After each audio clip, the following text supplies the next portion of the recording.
Baiklah, jadi di sini saya telah menemukan jurnal yang berasal dari British Journal of Clinical Pharmacology terredaksi 1. Di dalam jurnal menyebutkan bahwa ibuprofen tersedia sebagai campuran racemic, R-ibuprofen dan S-ibuprofen dan sebagai dan jelaskan lagi bahwa S-ibuprofen lah yang aktif secara farmakologis. R-ibuprofen tidak menunjukkan dampak yang signifikan.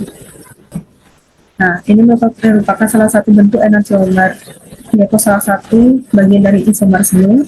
Dan di sini disebutkan juga kalau biasanya di dalam tubuh bentuk R ibuprofen itu nantinya akan dikonversikan atau diubah menjadi bentuk S yang aktif secara farmakologis sebelum dieliminasi atau diekskresikan. Dan ibuprofen ini adalah molekul kiral yang dipasarkan sebagai campuran resemat, yaitu campuran seimbang dari antara R dan S ibuprofen tadi. Rumusan masalah, bagaimana perbedaan dari ikatan, mekanisme pengikatan obat terhadap reseptor atau protein plasma, serta isomerisme struktur atau enantiomer mempengaruhi aktivitas farmakologis dan proses eliminasi berbagai obat dalam tubuh. Dan saya mendapat jurnal bahasa Indonesia yang menggambarkan struktur dari ibuprofen. Gambar pertama ini adalah ibuprofen, gambar keduanya adalah bentuk S ibuprofen, dan gambar ketiganya ini adalah bentuk R ibuprofen.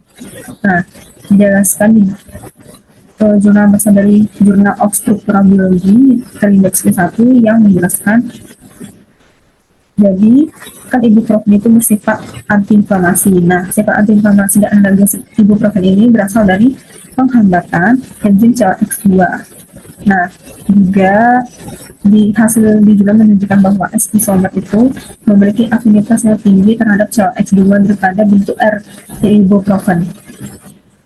Nah, jadi karena bentuk S ibuprofen itu berkata lebih kuat terhadap enzim glikosigenase 2, jadi aktivitas farmakologisnya itu lebih besar. Dan juga dijelaskan bahwa COX1 dan COX2 adalah target farmakologis dari obat antiinflamasi non-steroid dan inhibitor selektif COX2.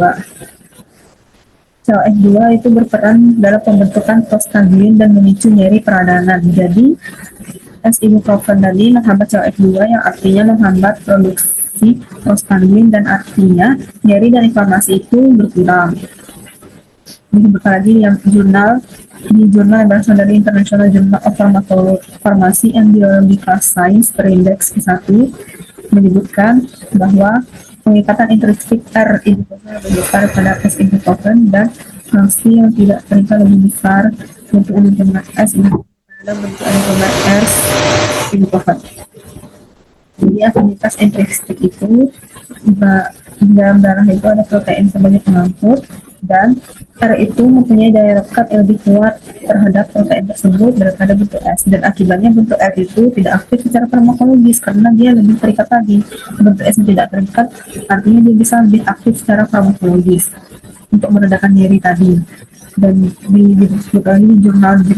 disebutkan lagi di jurnal of Structural Biology, yaitu interaksi yang terbentuk antara ibuprofen dan residu COX2 terdiri dari interaksi hidrofobik. Nah, hidrofobik tadi terjadi antara gugus benzil dan isobutyl ibuprofen dan residu di dekat puncak saluran siklooksidinase.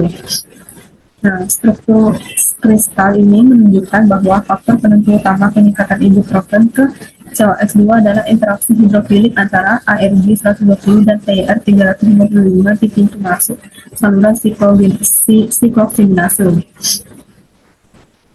Nah, saat ibuprofen masuk ke dalam COX2, sebagian besar ikatannya adalah interaksi hidrofobik. Ini terjadi antara gugus benzil dan isobutyl, yaitu bagian non-polar ibuprofen. Dan residu asam amino non-polar di dalam enzim. Fungsi dari interaksi tadi yaitu menstabilkan posisi ibuprofen di dalam saluran enzim. Lalu pada tutupan kedua, yang artinya yaitu ada interaksi penting kan, jadi antara gugus polar ibuprofen dan yaitu gugus karboksilat. Nah, asam amino tadi ada ARG 120 yaitu arginin dan TR 155 itu tirosin. Ini merupakan interaksi hidrofilik, yaitu polar ikatan hidrogen atau ionik. Fungsinya itu menentukan apakah ibuprofen bisa masuk dalam kandungan enzim atau tidak. Jadi Pada cel dan cel kedua, gugus karboksilat ibuprofen membentuk ikatan hidrogen dengan gugus hidroksil PDR 326. Mutasi PDR 325 pada cel satu mengubah kemampuan enzim untuk membedakan antara R dan S ibuprofen. Pada bagian sumber-sumber di jurnal tadi juga dijelaskan, yaitu ibuprofen memiliki efek viral dan karenanya terdapat dalam bentuk R dan S dari ibuprofen. Lalu bagian eliminasi dijelaskan bahwa ibuprofen itu cepat dieliminasi yaitu clearance tinggi sehingga paparan dalam tubuh rendah.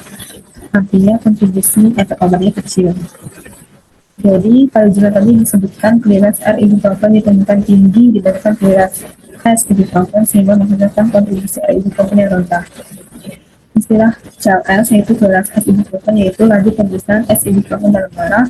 Istilah CLR yaitu clearance R ibuprofen adalah laju pemeriksaan R ibuprofen dalam darah. Jadi akibatnya R ibuprofen itu tidak memberikan kontribusi yang signifikan. Jadi tetap S ibuprofen yang bekerja secara dominan. Pada jurnal yang berasal dari International Journal of Pharmacy and Biological Science disebutkan bahwa diamati bahwa eliminasi plasma R ibuprofen lebih cepat daripada eliminasi S ibuprofen. Jadi kesimpulannya, dari rumusan masalah tadi yaitu bagaimana perbedaan dari ikatan mekanisme untuk mencatat obat terhadap reseptor atau protein plasma serta isomerisme struktur enantiomer mempengaruhi aktivitas farmakologis dan proses eliminasi berbagai obat dalam tubuh. Jawabannya yaitu perbedaan utamanya adalah pada bagian ikatan, perbedaan utamanya adalah interaksi hidrofilik menentukan hasilnya obat, sedangkan interaksi hidrofolik menjaga kestabilan ikatan obat di dalam enzim. Lalu pada bagian pengikatan dijelaskan pengikatan itu menetapkan mekanisme kerja obat secara keseluruhan, bukan hanya jadi dampaknya secara farmakologis adalah efek ibuprofen yang bersifat sementara dan bergantung pada konsentrasi obat dalam tubuh sehingga memerlukan pemberian berulang untuk mempertahankan efek terapeutik. Dan bagian misal ini, yang utamanya adalah bahwa hanya satu bentuk S yang benar-benar yang aktif, sementara bentuk N memiliki kontribusi yang kecil terhadap efek aktif meskipun bentuk F tadi sudah dikonversikan menjadi S ibuprofen di dalam tubuh. Baiklah, sekian, terima kasih.